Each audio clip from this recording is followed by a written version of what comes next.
And hello everybody, welcome back to the channel. Before we get into today's video, make sure you do drop a like on this video and subscribe to the channel for more Celtic content. So there's a lot to discuss in today's video. Of course, the boys were back in action again yesterday in the Scottish Cup 4th round as we thumped Bucky Thistle 5-0. So I do want to discuss that in part a little bit, but mostly in regards to a player who I thought performed very, very well yesterday, and his future has been up in the air in the last few weeks and months. So we'll discuss kind of where we see his future being at now after yesterday's performance.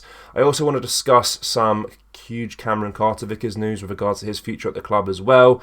And of course, I do want to discuss the big transfer blow that Celtic have received in the last few hours. And as well as that, there's a big SPFL rule change to discuss a bit later on as well. So a lot to really go through in this video.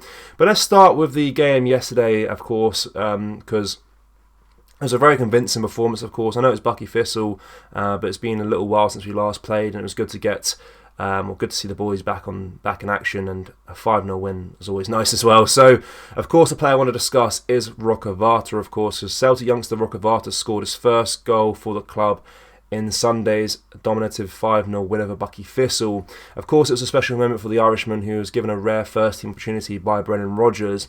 It is fair to say that Varta grasped said chance with both hands. Up top, he looked powerful, pacey and full of hunger. He couldn't miss when Mikey Johnson flashed across the goal for him to tap in from close range. In the game against Bucky, Varta put a wealth of speculation regarding his future to one side.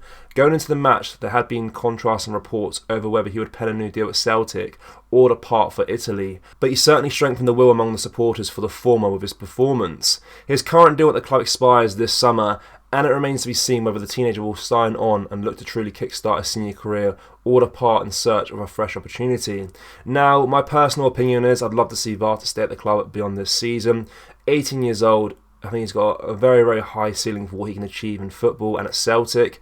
I think if we can sign him down to a new deal, that should be one of our priorities, I do believe, in the next few days. Because the last thing you want is to lose another talented youngster to a team that get him very, very cheap or on a free. Of course, his contract expires this summer. So my personal thoughts are sign him down to a new deal. He was superb yesterday. I know it's Bucky Thistle, but for an 18-year-old, his first start for the club, to get a goal and look so determined on the pitch as well, he really does warrant at least a contract extension, in my opinion. But let me know your thoughts with regards to that down in the comment section below. Now let's discuss Cameron Carter-Vickers, of course, because Brendan Rodgers was asked about the future of the key centre-back last week. There were reports from interest from the Premier League in the defender, although it came out over the weekend that Rodgers confirmed discussions are underway for a new Celtic deal for the 26-year-old. At the Bucky game, though, Rodgers was asked on BBC Sports Sound that if there was a contract offer on the table for the American right now, and he said, "No, I didn't know that. I would probably know before you, I would say." There does seem to be some contrast in news regarding the future of Carter-Vickers. His current contract at the club does expire in 2026, but I think a lot of fans and Rodgers himself will be eager for him to pen a new one in the next few weeks. So, of course, the news broke probably a few days ago that Carter-Vickers was in discussions to get a new contract, but Rodgers kind of provided us an update there saying that as of right now, there's nothing on the table in terms of a deal for him to sign right this second. But him and Varta, I'd like to see them both sign new deals at the club, of course. Even more so, Carter-Vickers being such a key player for us for the last few years, a solid centre-back, a brilliant player for us, and I'd love to see him stay at the club for many, many more years. And hopefully that is the case for him. Now let's discuss some big news for the 2024-25 SPFL season, which now will start on the 3rd and 4th of August with no winter break in the Premiership for the first time in 4 years. So, of course, this is believed to be due to the new European formats when it comes to the Champions League and Europa League and stuff like that. Of course, there's many more games to be played. And the SPFL broke the news today that they will no longer include a mid-season break, in the winter transfer window, like we've just seen in the last few days. So, from a fan point of view, of course, you'd love to see your team play as much as possible. But I imagine for the players, they'll be grown frustrated by the amount of games they have to play each season, and of course the wear and tear it has on their bodies. I guess the opposing argument to that is the fact is that's what they're paid handsomely for and handsomely to do every single year. But it is a lot of football to be played, of course. The Via Cup not the Ryder Cup, the Scottish Cup, sorry, is around that time as well, as we've just seen this weekend. So there's a lot of fixtures congested in that time. The new European Football Champions League format is said to be running until early January as well. So you have next season, for Celtic, there'll be European football in January. There'll be the Scottish Cup playing in January, and the league as well, which is a lot of football and a lot of competitions to be involved in.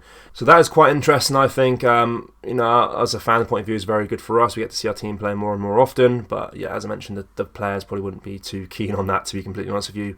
But the transfer blow we have received in the last few days is with regards to Owen Beck. Of course, we've been linked to Owen Beck from Liverpool throughout this transfer window on a potential deal, of course, because he was recalled from his loan from Dundee. Had a superb first half to his season there, and there are reports that he wasn't happy at being recalled and not used in Liverpool's last outing before yesterday. But he made an appearance for the club as the likes of Trent Alexander-Arnold is unavailable for them, so he came on as a substitute in the 80th minute and therefore cannot join Celtic or Rangers, who are also linked to him this season, of course. So a bit of a big blow there for us. We desperately do need a fullback, and we've been linked to some certain players: Josh Doig, Arujo from Portugal, Owen Beck. And for me, I think Owen Beck was the best choice out of the lot of them. I think he's superb, brilliant youngster with bags and bags of potential, and I think he could have been a good player for us if we signed him down. But it's not meant to be this season. Maybe we can come back to that in the summer, depending on how much game time he gets for Liverpool between now and the end of the season. But yeah, let me know your thoughts with regards to that as well, with the big transfer blow. So yeah, a lot to discuss in today's video. I kind of rushed through a little bit of the stories there, but there was a lot to go through.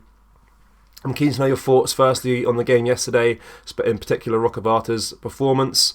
Do you think he should sign a new deal with the club? Also, Cameron Carter-Vickers, do you think he'll stay or do you think he'll go? I'm very much in the mindset that he'll stay at the club beyond this season.